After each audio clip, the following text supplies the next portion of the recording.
순수하다라는 단어를 들을 때 가장 무엇이 생각나십니까? 저는 순수하다라는 단어를 들을 때 가장 먼저 때묻지 않다, 또 깨끗하다라는 단어들이 생각이 나고요. 그리고 해맑은 어린 아이들의 모습이 떠오릅니다. 그렇다면 이렇게 질문을 던지고 싶습니다. 여러분은 순수하십니까? 여러분은 순수한 사람입니까? 여기에서 순수하다라는 말은 전혀 다른 것에 섞임이 없다, 혹은 사사로운 욕심이나 못된 생각이 없다라는 사전적인 의미를 갖습니다. 여러분은 어디에서 어떻게 무엇을 통해 순수함을 만나고 계신가요? 사람들이 살아가다 보면 살아가면서 무엇이든지 가장 순수한 것을 찾으려고 하면서도 정작 그 순수한 것에 익숙하지 않습니다. 주변에서 자기 이익만 챙기는 사람을 보면 너무나도 얄밉고 이기적인 것 같기도 하지만 정말 순수하게 살아가려는 사람을 보면 때론 우리들 마음 가운데서 답답하고 또한 걱정이 들기도 합니다. 그렇게 살아서 이 험한 세상을 어떻게 살아갈 수 있을까 하고 생각하는 것이죠. 그래도 이 세상에서 잘 살기 위해서는 조금 계산적이고 또 개인 중심적인 마음이 있어야 한다고 생각하는 것 아니겠습니까? 매 순간 그런 것은 아니겠지만 이 세상에서 순수함과 성공이 대립되는 것 같습니다. 공존하는 것 같습니다. 성공하려면 순수하기만 해서는 안 된다라는 것이죠. 서로 속이고 이용하려는 세상의 현실에서 순수한 사람은 성공할 수 없는 것처럼 보이기도 합니다. 그래서 우리들이 좋아하는 말이 적당히입니다. 적당히 순수하고 적당히 때도 묻어야 한다. 이제는 너무 고지식하게 굴지 말고 적당히 해라. 언제부턴가 우리의 삶에 적당이라는 것들이 들어와서 현실과 상황에 타협하며 살도록 하고 있습니다. 그런데 안타까운 것은 이 적당이라는 것이요, 신앙생활에도 들어오게 되었다는 것이죠. 적당히 믿어라, 적당히 섬기고 또한 헌신해라. 삶은 현실이니까 적당히 상황 파악해라. 언제부턴가 우리 안에는 교회와 세상에서 적당히 타협하고 살아가는 그리스도인들이 많아지고 있습니다. 지금 우리는 코로나19로 팬데믹 시대를 살아가고 있습니다. 예배에 제한이 있은 지 벌써 1년의 시간이 지나가면서 처음에는 예배의 자리를 간절함으로 사모하고 기도했지만 지금은 어떠하신가요? 이제는 익숙해짐으로 인해서 예배를 적당히 또는 영상으로 송출되어지기 때문에 언제든 볼 수 있기에 예배보다 다른 일들이 우선시 되어 있고 있진 않습니까? 하나님이 원하시고 기뻐하는 삶이 아닌 그 모습을 알면서도 적당히 넘어가려고 하는 것입니다. 그것이 아닌 걸 알면서도 내 마음 가운데 적당히 합리화하는 것이죠. 말씀대로 사는 것도 중요하지만 내가 원하는 대로 적당히 살고 싶은 마음이 내 안에 있는 것입니다. 오늘 본문에는 감독직에 관한 이야기가 나옵니다. 이 감독을 세우는 조건으로 15가지를 이야기하고 있습니다. 여기에 나열된 내용들은 직분자가 반드시 일해야 한다는 책임을 말하는 것은 아닙니다. 정말 순수하게 이 조건을 100% 만족시킬 수 있는 사람이 없기 때문이죠. 그래서 15가지 조건을 가지고 리더들을 바라보면서 왜 저 모양인가, 저 사람은 리더의 자질이 없다라고 판단하며 정죄하는 것이 아닙니다. 물론 그렇다고 해서 이것을 안 지켜도 좋다라는 말은 더욱 아닙니다. 결국 직분자도 사람이니까 적당히 타협하고 이상과 현실을 분리하자는 것이 아닙니다. 본문에서 이야기하는 것은요, 감독의 직분에 따라 이런 수준에 이르러야 한다는 것입니다. 비록 세상적인 것에 익숙해 있는 것이 사실이지만 그 자리에서 신앙의 순수함을 회복하는 자리로 나아가야 한다는 것이죠. 그래서 이런 사람을 세우자라는 말인 것 같지만 실제로는 이런 사람이 되어가자, 내가 이런 사람이 되어가자라는 말이 더 맞는 것 같습니다. C.S. 루이스가 쓴 순전한 기독교에 보면 이런 이야기가 나옵니다. 내가 이러한 모습은 아니지만 이러한 모습이 되었다고 간주하고 살다 보면 이렇게 변화가 된다는 것입니다. 작금의 시대를 살아가는 우리에게 적용해서 말한다면 우리가 이런 자가 되어야 한다는 목표를 가져야 한다는 것입니다. 그런데 우리는 오해할 수 있어요. 감독이라 하면 목사 혹은 장로 또는 권사로 생각하고 나는 해당하지 않는다라고 말이죠. 그런데 과연 교회 리더들에게만 이 말씀이 국한된 말씀일까요? 아닙니다. 감독의 직분은 내가 예수를 통해 하나님의 자녀가 된 것 자체가 감독의 직분이 될 수 있습니다. 이제 우리 자신이 세상 가운데 교회를 대표하는 한 사람, 성도이자 그리스도인이 되어야 하기 때문이죠. 그래서 오늘 말씀을 통해서 이런 신앙이 되어야겠다라고 다짐하는 시간이 되길 소망합니다. 그렇다면 우리들이 감독의 직분인 하나님의 자녀가 되기 위해서는 어떻게 해야 될까요? 첫 번째, 자기 부인이 있어야 합니다. 우리는 신앙생활을 처음 시작할 때 내 안에 나보다 예수님이 컸는데 시간이 지날수록 내 자신이 점점 커지는 것을 발견합니다. 하나님을 위해서 헌신한다고 하지만 자리를 통해서 자기를 드러내려고 합니다. 하나님을 드러내야 하는 자리에서 나 자신을 드러내려는 것이죠. 섬김의 자리에서 욕심이 생기고요. 또 내가 인정받고 대접받는 것을 더 중요하게 생각합니다. 그리고 인정을 받지 못하거나 결실이 없을 때는 쉽게 우리가 낙심하게 됩니다. 전에 있던 공동체에서 나눔을 하다 보면 저를 포함해서 많은 사역자들이요, 교회에서 사역을 하다 보면 인정을 받고자 하는 인정 중독을 있다는 것을 고백하면서 사람이 아닌 일 중심으로 갈 때가 참 많다고 회개하는 것을 보았습니다. 우리는 이렇게 자기 이익과 자기 야망으로 뛰면 안 되는 것입니다. 하나님의 일을 한다는 것은 주님을 위해 헌신하는 것이 중요합니다. 본질을 떠난 것이 교회를 병들게 만들고 또한 문제를 일으킨다는 것이죠. 오늘 본문 말씀은 크게 보면 4가지로 정리가 됩니다. 개인 성품, 가정생활, 교회생활, 사회생활, 다시 말해서 일터생활로 나뉘어집니다. 순서대로 개인, 가정, 교회, 사회에 이렇게 4가지 파트로 점검하자는 것이죠. 먼저 개인 성품에 대해서 나옵니다. 본문 1절과 2절 말씀입니다. 함께 보시겠습니다. 미쁘다 이 말이여 곧 사람이 감독의 직분을 얻으려 함은 선한 일을 사모하는 것이라 함이로다. 그러므로 감독은 책망할 것이 없으며 한 아내의 남편이 되며 절제하며 신중하며 단정하며 나그네를 대접하며 가르치기를 잘하며. 여기서 책망할 것이 없다는 것은 완벽하다는 뜻이 아닙니다. 책망할 것이 없다는 것은 고집을 부리지 않는다는 것이죠. 잘못한 것에 대해서는 변하고자 하는 내 안에 유연성이 있는 사람으로 잘못을 고치려고 하는 의지가 있다는 것입니다. 그러니까 이 사람의 특징은 무엇입니까? 바로 절제입니다. 내가 앞장서서 무엇인가를 하기보다는 주님께 맡겨서 나를 컨트롤해달라고 하는 것입니다. 그리고 신중하다는 것은 함부로 말하지 않는 것입니다.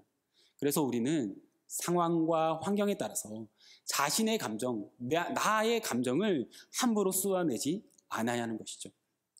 그리고 단정하다는 것은 무엇일까요? 튀는 사람이 되지 말라는 것입니다. 나는 이런 색깔을 가지고 있는 사람이라는 것을 분명히 드러내는 것이 아니라 겸손한 가운데 설 줄 알아야 한다는 것이죠. 외형적인 단정함뿐만 아니라 내 안에 있는 내면적인 단정함이 있는 것입니다. 여기에 나열된 개인 성품들에 있어서 공통점이 있다면 그것들은 무엇일까요? 바로 자아가 강하면 안 된다는 것입니다. 사랑하는 성도님들, 성령 충만의 반대가 있다면 그것은 무엇일까요? 자기 충만입니다. 자기 충만. 자기가 충만한 사람은 모든 상황과 관계가 자기 중심적입니다. 자기 생각, 자기 방법, 자기 분노, 자기 시간만을 굉장히 중요하게 여긴다는 거죠. 남이 그것에 무엇을 느끼는지 별로 중요하지 않습니다. 내가 어떻게 느끼고 내가 어떤 대우를 받느냐, 이것이 더 중요하다는 것입니다. 하지만 나 자신이 깨어지는 경험 없이는 우리 삶에 온전한 믿음의 싹이 트지 않습니다. 대부분의 그리스도인들이 신앙생활을 한다고 하면서도 능력 있는 신앙생활을 하지 못하는 이유는 무엇일까요? 그것은 여전히 내 자신이 내 안에 살아서 말씀에 영향을 미치고 믿음의 경주인 신앙생활에도 영향을 미치기 때문입니다. 많은 사람들이 예수님을 인격적으로 만났다고 하면서도 예전 모습 그대로 신앙생활을 하려고 합니다. 예수님을 만나고 믿기는 하지만 내 자신의 영역은 건드리지 말라는 것입니다. 우리는 종종 신앙생활을 하면서 내 자존심을 건드리고 또한 내 마음을 불편하게 하는 일들을 자주 만나게 됩니다. 가정, 일터, 그리고 교회에서 나를 괴롭게 하는 사람이 있습니다. 나를 피곤하게 한다는 것이죠. 그런데요, 우리는 그들에게 감사해야 합니다. 왜냐하면 나를 괴롭게 하고 나를 피곤하게 하는 것은 나의 구원을 위해서 그들이 수고해주고 있기 때문입니다. 사도 바울은 갈라디아서 2장 말씀을 통해서 이렇게 고백하고 있습니다. 내가 그리스도와 함께 십자가에 못 박혔나니 그런즉 이제는 내가 사는 것이 아니요 오직 내 안에 예수 그리스도께서 사시는 것이라. 이제 내가 육체 가운데 사는 것은 나를 사랑하사 나를 위하여 자기 자신을 버리신 하나님의 아들을 믿는 믿음 안에서 사는 것이라. 결국 자기 부인은요, 내 십자가를 지는 것입니다. 내 십자가는 무엇입니까? 내가 지고 싶지 않은 내 십자가는 무엇입니까? 토요일에 지금 아동부가 사순절 말씀을 계속 묵상하는데요. 예수님께서 제자들에게 누구든지 나를 따라오려거든 자기를 부인하고 또한 자기 십자가를 지고 나를 따를 것이라고 말씀하고 있습니다. 저희 가정 가운데 제가 잘 나누지 못하지만 아내와 하음이가 나눌 때가 있습니다. 그럴 때마다 아내가 하음이에게 이렇게 묻습니다. 하음아, 너의 십자가는 뭐야? 너가 짊어지고 있는 건 뭐야?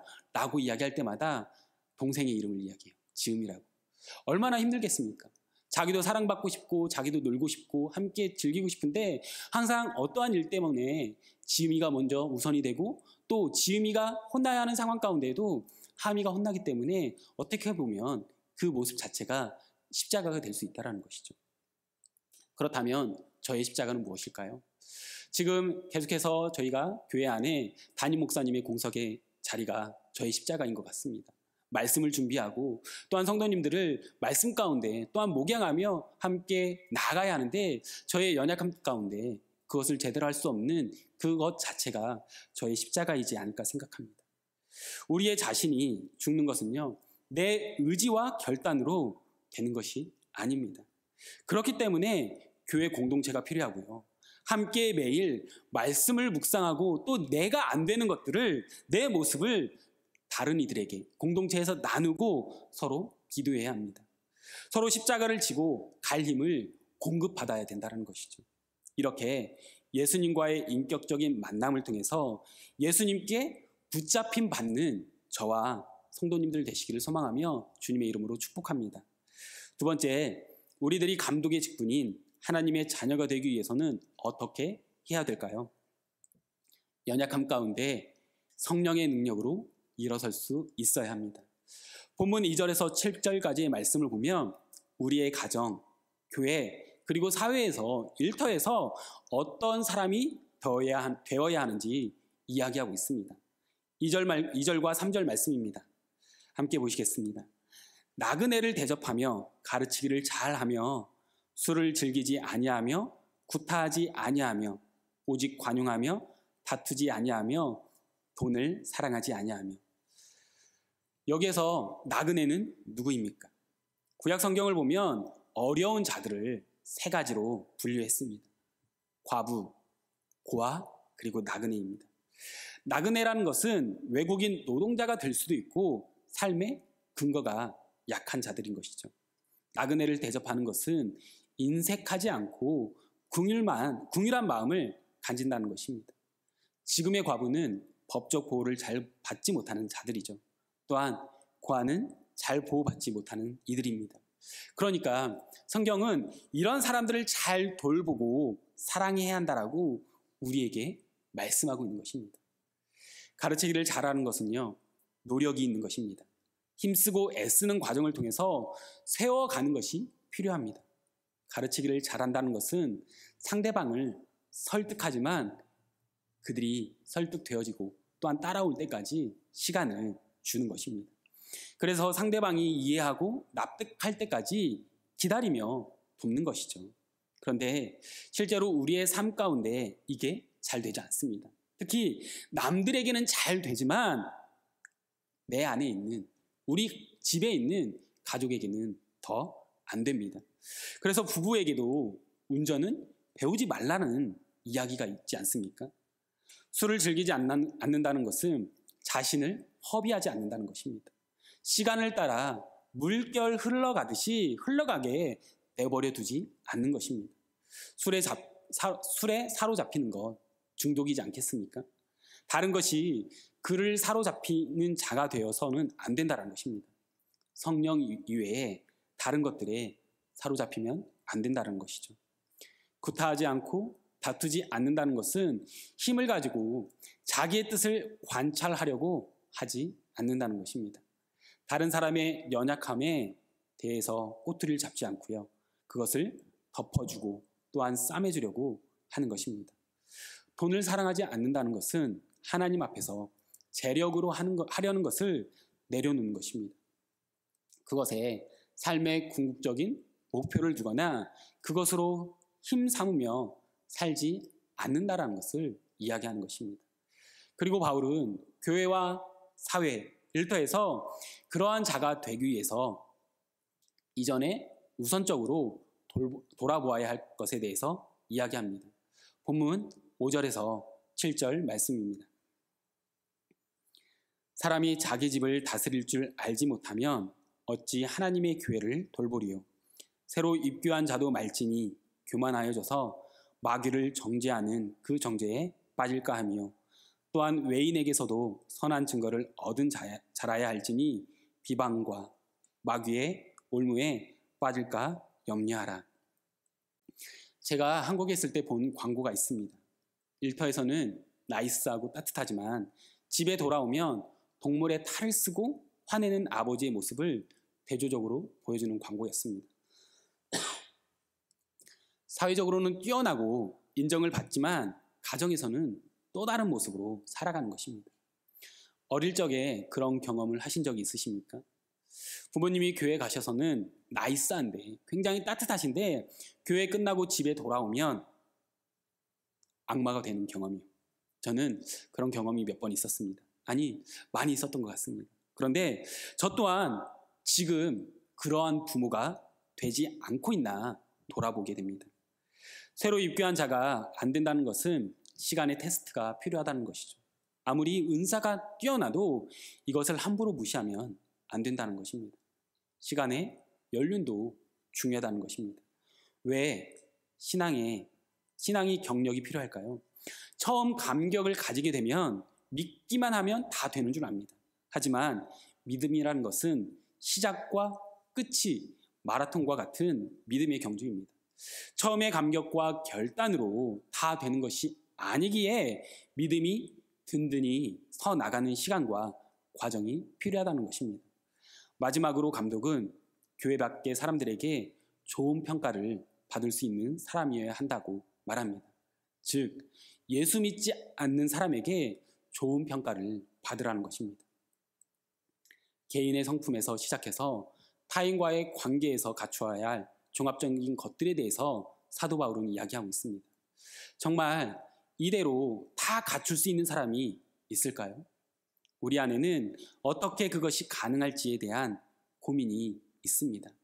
우리의 연약함에 대해서 잘 알고 있기 때문이라는 것이죠. 그래서 사도 바울은 에베소서 3장 16절에서 이렇게 고백합니다. 그의 영광의 풍성함을 따라 그의 성령으로 말미암아 너희 속사람을 능력으로 강건하게 하시오며. 여기서 말하는 속사람이란 무엇을 말하는 것일까요? 고린도서 4장 16절을 보면 사도 바울은 겉사람과 속사람을 이렇게 구분했습니다. 그러므로 우리가 낙심하지 아니하노니 우리의 겉사람은 낡아지나 우리의 속사람은 날로 새로워지도다. 바울이 말하는 이 겉사람이란 우리의 육체를 가리킵니다. 그리고 속사람이란 우리의 육체 안에 있는 또 다른 한 사람을 말하는 것이 아니라 하나님 나라를 갈망하는 상태를 이야기하는 것입니다. 우리의 겉사람은 낡아지나 속사람은 날로 새로워진다는 말은 우리의 몸은 점점 쇠하여지고 계속해서 늙어지고 그럴수록 영원한 것을 사모하는 마음은 깊어진다는 의미입니다. 비록 우리가 눈에 보이는 세상적인 것들에 익숙해 있고 또한 순수함보다는 변질된 신앙을 가지고 사는 것이 사실이지만 그럼에도 우리 안에는 세상적인 것들이 아닌 주님을 의지하고 주님만 바라보며 살고 싶지만 우리의 문제는 그렇게 안 된다는 것입니다. 내 연약함을 따라 죄와 세상적인 그것에 무릎 꿇지 않는다고 고백하면서도 또 우리는 넘어지고 절망합니다. 믿음의 고백을 올려드리고도 교회만 벗어나면 예배가 끝나면 습관을 따라 익숙함의 자리로 나가는 우리의 모습을 봅니다. 거기에 우리의 아픔이 있고요. 또한 우리의 무기력함이 있습니다. 그래서 바울도 이렇게 고백하고 있는 것입니다. 그의 영광의 풍성함을 따라 그의 성령으로 말미암아 너희 속사람을 능력으로 강건하게 하시오며. 바울은 이 속사람이 성령의 능력으로 강건하기를 무릎을 꿇고 빈다고 고백합니다. 우리가 믿음의 경주, 신앙생활을 하며 강건해진다는 것은 평생 계속해서 지속적으로 되어야 할 일입니다. 우리는 강해지는 것 같다가도 어느 순간 다시 세상의 유혹 앞에서 흔들리기 때문입니다. 때로는 내 믿음을 지키는 것조차 감당할 수 없을 정도로 무기력하고 무능해 보입니다. 그때 여러분은 누구를 의지하십니까? 누구를 바라보십니까? 요즘 시편 말씀을 묵상하고 있는데요. 다윗은 계속해서 힘든 과정 가운데, 고난 가운데 그 고난 앞에서 하나님만이 피난처라고 고백하고 있지 않습니까? 그가 바라보는 분이 바로 하나님이지 않습니까? 우리는 어떠한 상황과 환경에 처하든지 예수 그리스도를 바라보고 예수 그리스도를 의지할 수 있어야 합니다. 다윗처럼 사람이 경제적인 능력이, 권력이 피난처가 아니라 오직 하나님만이, 오직 주님만이 나의 피난처라고 고백을 해야 한다는 것이죠. 다른 것이 아닌 성령의 능력으로 우리의 속사람이 강하게 되기를 소망합니다. 이 강함이란 나의 결단으로 주어지는 힘을 이야기하는 것이 아닙니다. 그럼에도 불구하고 주님을 바라보려는 한결같은 마음, 눈에 보이는 것들이 시야가 흐려지고 또한 주님이 보이지 않아도 주님을 붙들려고 하는 그 마음을 놓지 않는 것입니다.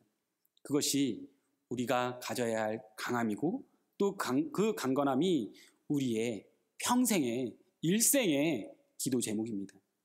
세상은 오늘도 우리에게 말합니다. 행복하고 성공하기 위해서는 여러 가지 조건들을 갖추어야 한다.